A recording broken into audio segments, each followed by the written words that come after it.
Ready start. महोदय, हमारे संसार का सबसे महत्वपूर्ण द्रव पानी वर्षा, झरनों, तालाबों, नदियों, कुओं आदि से मिलता है। शायद यह बात सच है कि आज के युग में पानी की आवश्यकता उतनी ही है जितनी आवश्यकता पाषाण युग में रही होगी। यद्यपि पृथ्वी पर इसकी पूर्ति सदा होती रहती है, फिर भी कुछ स्थान ऐसे होते हैं जहां पानी की कमी रहती है।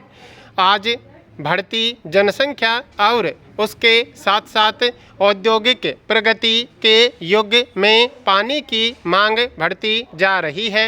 लगता है घरों और कल कारखानों में पानी पर राशन करना पड़ेगा।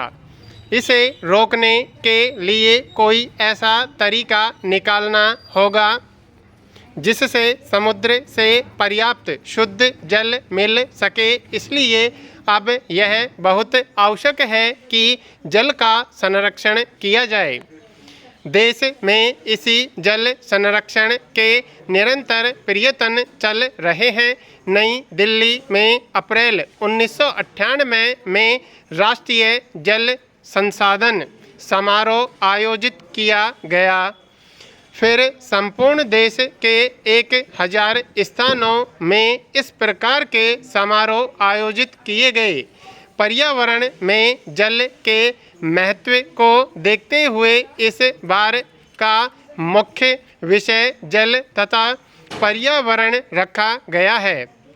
सरकार ने यह माना है कि जल संसाधन सबसे महत्वपूर्ण राष्ट्रीय संपदा है तथा यहाँ यही राष्ट्रीय आर्थिक संपदा तथा स्थायित्व की कुंजी है।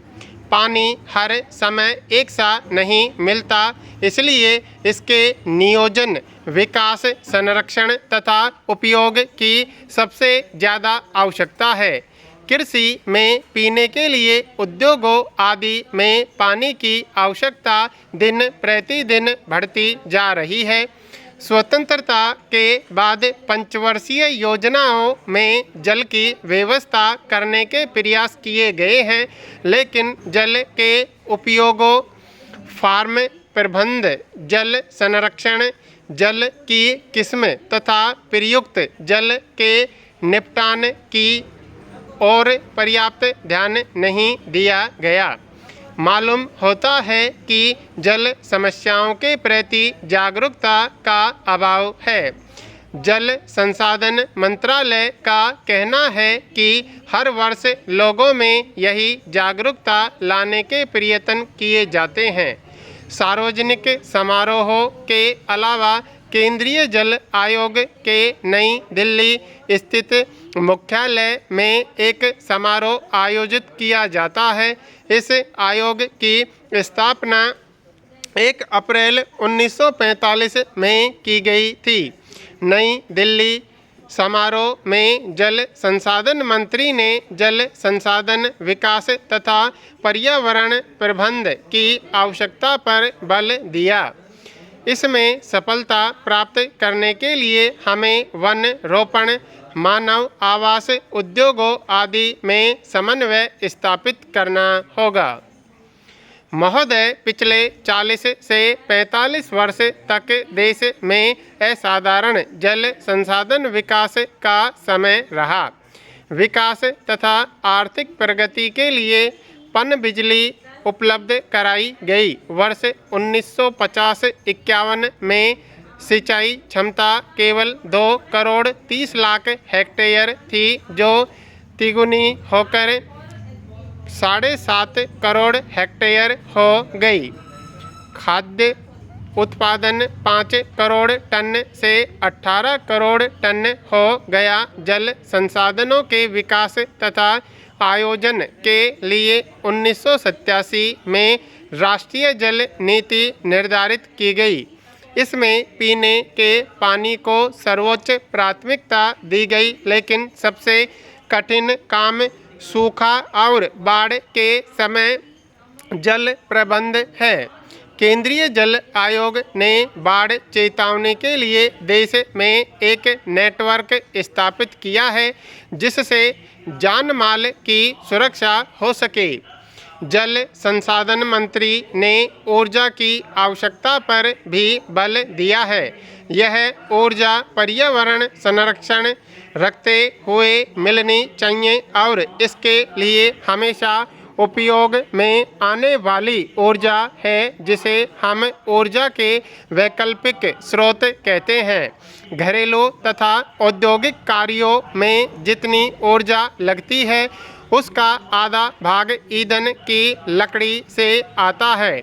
इसके कारण वन काटे जा रहे हैं, जिससे ऊपर की मिट्टी व भूमि का क्षरण हो रहा है।